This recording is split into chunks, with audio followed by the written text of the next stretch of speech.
Someone once told me the grass is much greener. I still need to watch all of this show in order.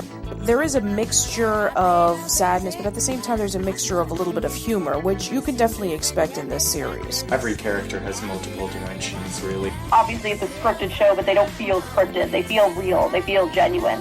If kids find value in things, I think there is value in them. Because it is art in its own way, and it is very important.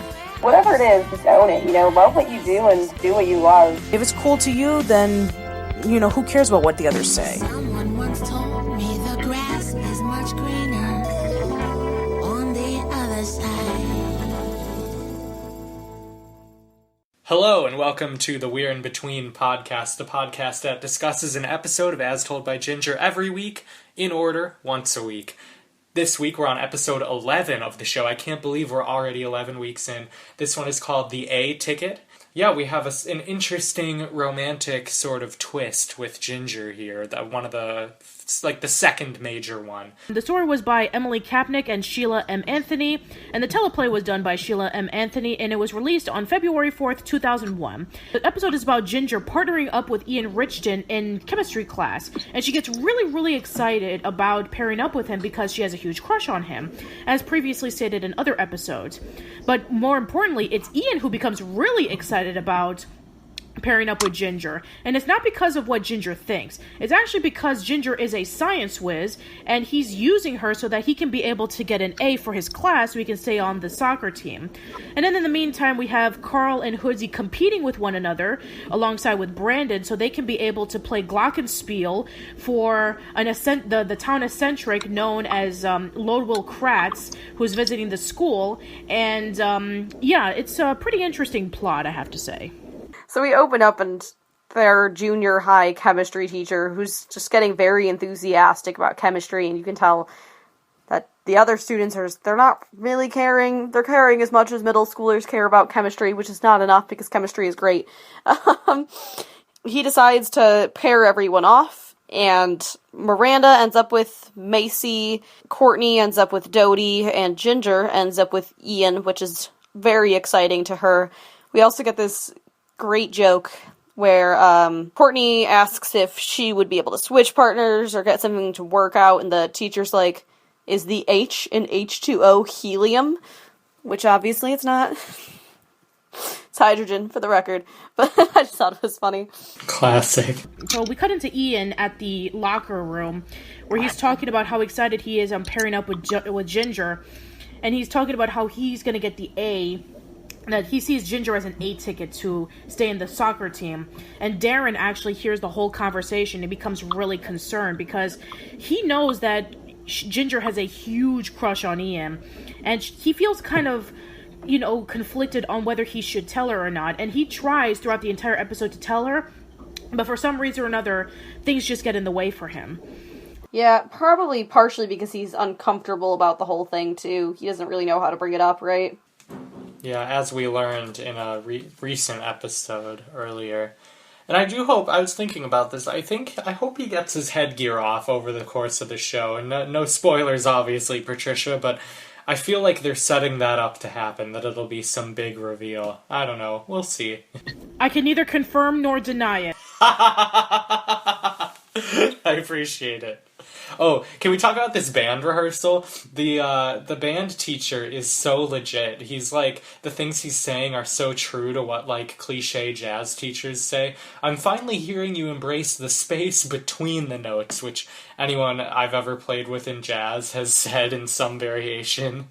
Yeah, so it's interesting that out of all the instruments that Carl and Hoodsie are playing, they're playing glockenspiel, which, I don't know, that's not really a common thing to play in band class, is it, Casey?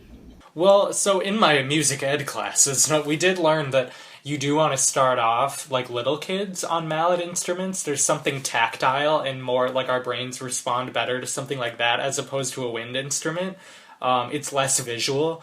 So I get that, but it is weird for a band and not just like a general music class. Yeah. So the music teacher makes the announcement to Carl, Hoodsie, and Brandon because they play glockenspiel.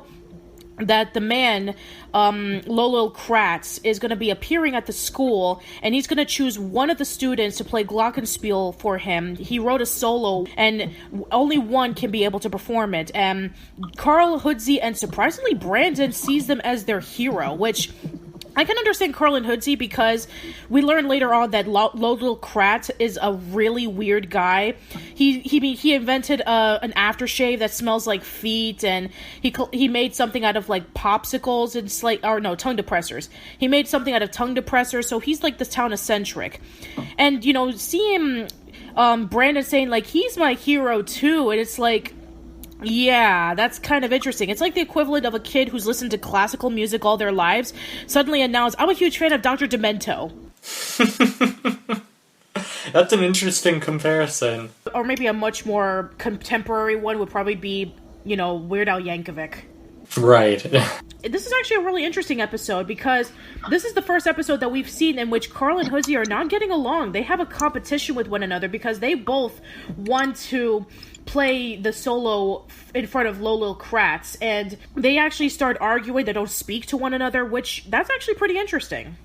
Yeah, we did see a little bit of them having conflict with, why can I not come up with her name? The woman that Carl wanted to ask to marry, the old woman. Oh, Maud. Yeah. Maud, yeah, we did see a little bit of conflict there. And it's funny because this is another conflict over an old person, essentially. A weird old person, specifically. I feel like there are some similarities between Maud and, what's his name, Ludlow? Yeah, Ludlow Krantz, yeah. Especially with the ending. Oh, yeah. I think a little bit deeper in this one than just the Maud thing, but it does get between them a little bit. They're not talking. We've got that whole issue. We have this great scene going back to Ginger and them, where they're just working in lab together, and Courtney phone calls over to Miranda. They're in the same class, but calls her on her cell phone, and she's like, don't you think it's so, like, interesting that Ginger can just be herself around Ian? Like, usually when you like a guy, you get all, like, anxious and worried, but Ginger, she's just herself with no problems at all, and I just thought the whole concept was funny to me. This was the first moment I felt empathy for Miranda, because what an awful thing to hear from your best friend. You're really awkward and uncomfortable around boys you like. What was the point of saying that, Courtney? Usually Miranda's the jerk in this friendship, but that was just out of line. Yeah, I couldn't tell if it was just lack of tact or what. Oh, she didn't mean it, I'm sure, but man, those griplings really live in a bubble. Yeah, exactly.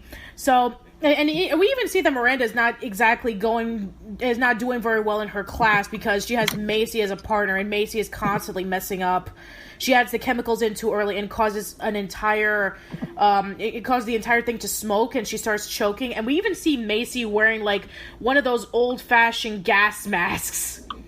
Right. Macy's such a national treasure. What did we do to deserve her?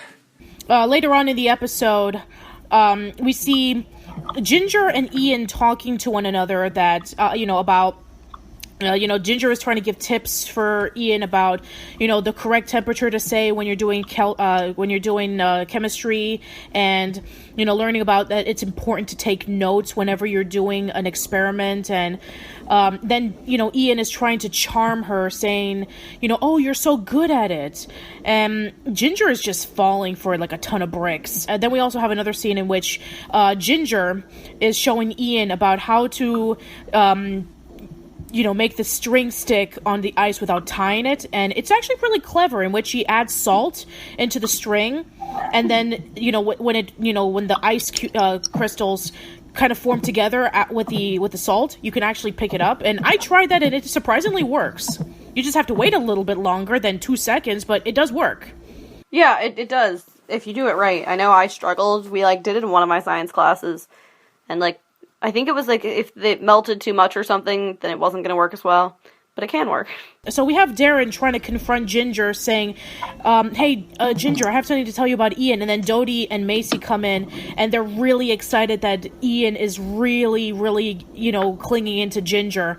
And then Darren just walks away, not saying a thing.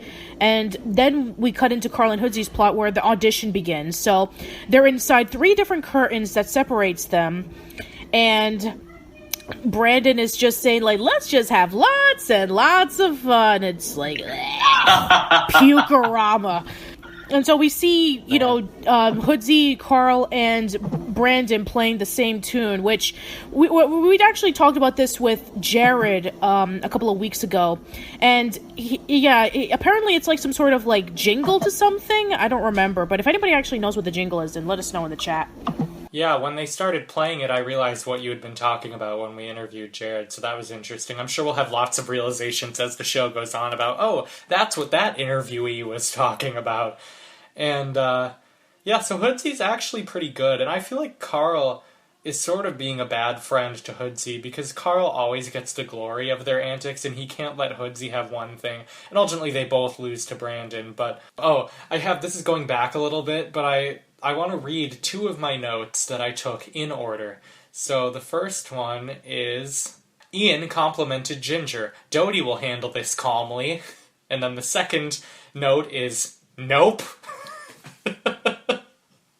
It was like clockwork. I was like, well, Dodie's, and then just as predicted, as I'm sure we all did, she immediately loses her mind. Yeah, Dodie's something, isn't she? What did Aspen refer to her as? Like the worst person in human history or something like that? Amazing. So now Ginger actually has Ian's jacket, and Dodie is really excited. She thinks that now the relationship has gone up to a whole other level. And then Darren rides in his bike saying, look, Ginger, the only reason why Ian is treating you like this is because you're a science whiz. He's just using you so he can get an A for the class and he can stay on the soccer team. And Ginger becomes really disappointed because this is a guy that she's liked for a long time. And now she realizes that he's just using her. And so she's going to give it back to him, in which, she's going to make Ian do the work, and she's just going to stand there doing nothing like he's been doing over the past couple of classes.